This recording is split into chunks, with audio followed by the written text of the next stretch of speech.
Ladies and gentlemen, my name is Abdurrahman Larouchi. I'm the speaker of the Organization of Journalists Around the World. This is an organization actually who stands for human rights, justice, peace, and absolutely against any kind of genocide and apartheid. When I was coming, actually, I was just putting through my head a kind of word or speech I would love to pass here as a message. But actually, my friend, he just teach me something better, much more better what I prepared before. Because as they say sometimes, a picture says more than thousands of words.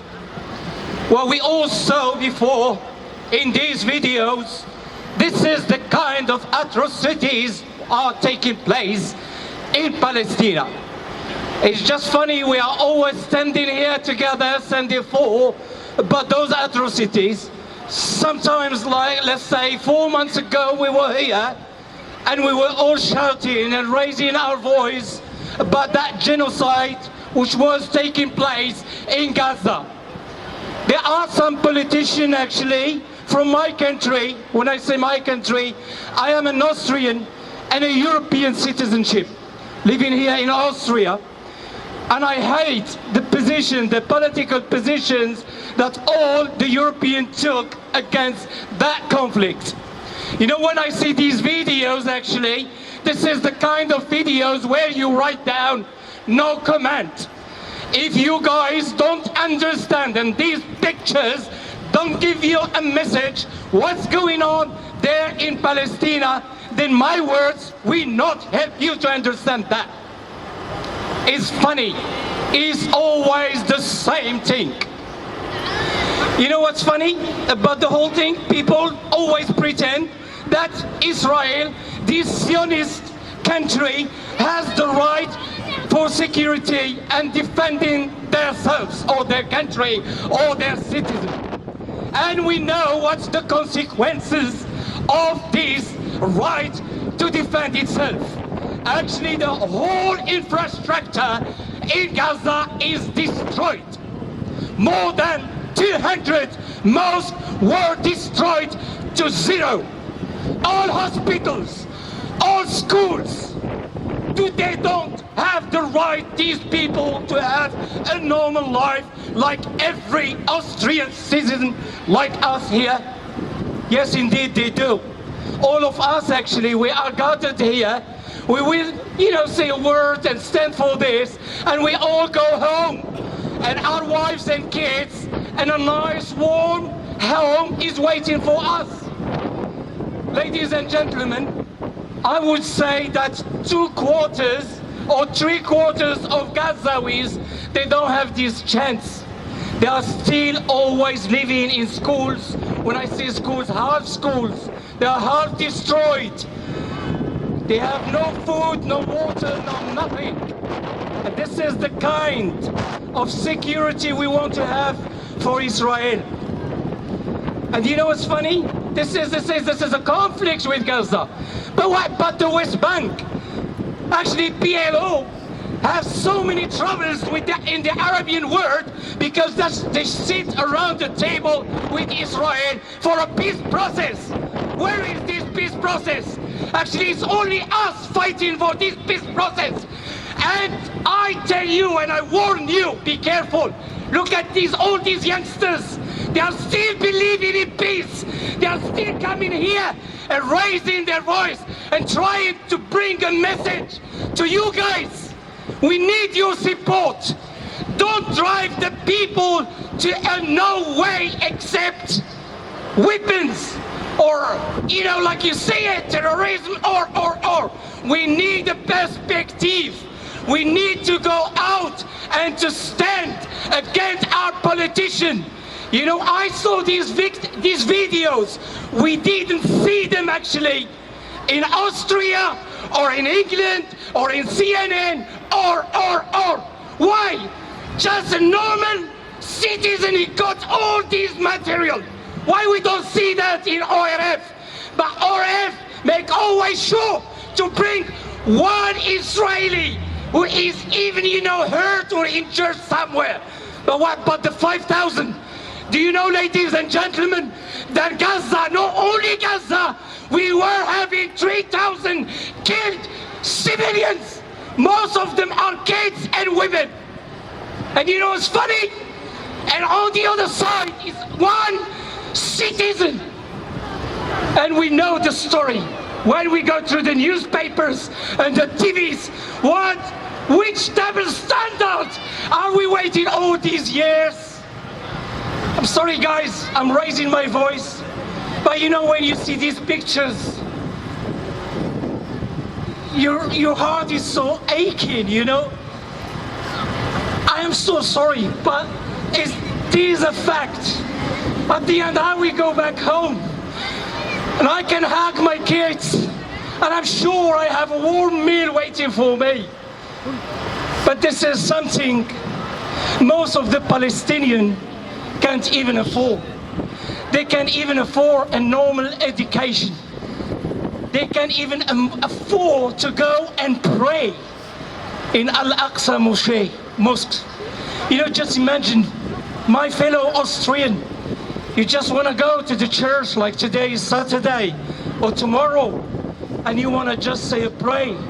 Then you have somebody standing in front of the door and tell you, today you're not allowed. Just go home till the next notice, maybe in 6 months, 7 months, who knows? They have the size. You know, we all gathered together years ago, and we were all, you know, preaching and talking about the apartheid, which is taking place, which used to take place actually in South Africa. Trust me, guys, if you haven't been in Palestine, you will never know what it is really apartheid, because we are living it in the reality, actually more than anywhere. What the Palestinian people are suffering, trust me, what we saw there is just 1 inch. The reality is more and more unforgivable than it is. I will not use too much time explaining what's going on there, but I have a friend, an Israeli friend, and I will call it a Jewish friend, who make a quote. I will just quote what he said actually to finish that. And I think better than a Jewish citizenship or human being is more trustful than my words. Because me personally, I'm involved with my heart. The people down are my people. What happened to them is like happening to me. When they are starving, I'm starving, even though I have everything.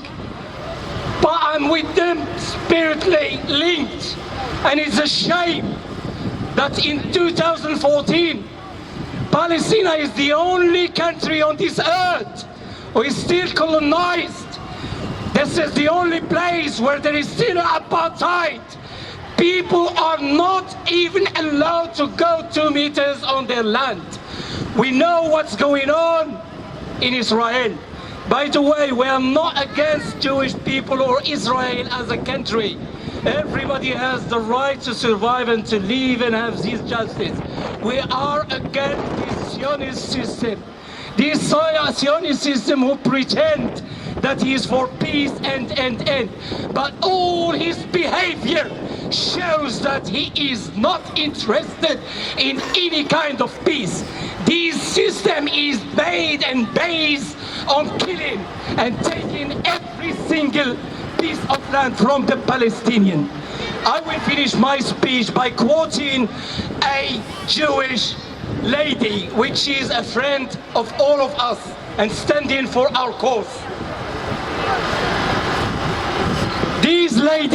This honorable lady says once, as someone who, with my immediate family, was a child refugee from the Nazis, but who lost much of my extended family in concentration camps. I stand here on the grounds that the Holocaust did not confer impunity on the state of Israel. I reject the claim that the descendants of victims are therefore entitled to become victimizers of others.